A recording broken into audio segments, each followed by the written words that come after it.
morning guys. So Wednesday, April 23, 2025. And ayun, 2:30 AM. So take off tayo, biyahe tayo from Laguna to Ilocos Sur.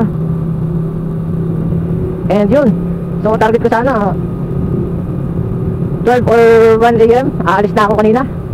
So medyo napagod kasi tayo guys kahapon, kasi nagpa-refresh tayo ng engine ng ating service. And ayun guys, so ride safe sa amin ng aking alaga, si TMX Alpha. So Lord, gabayan mo po kami ng aking motor sa aming biyahe. Ilayo mo po kami sa anumang kapahamakan. Wala pong aberya ang aming pagbiyahe. Makarating po kami ng maayos sa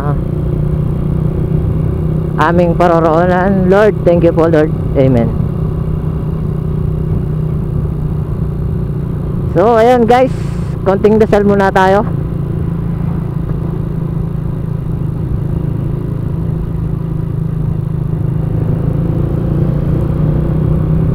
And diretso na tayo guys sa biyahe.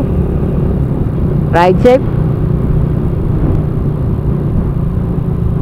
Update ako mamaya guys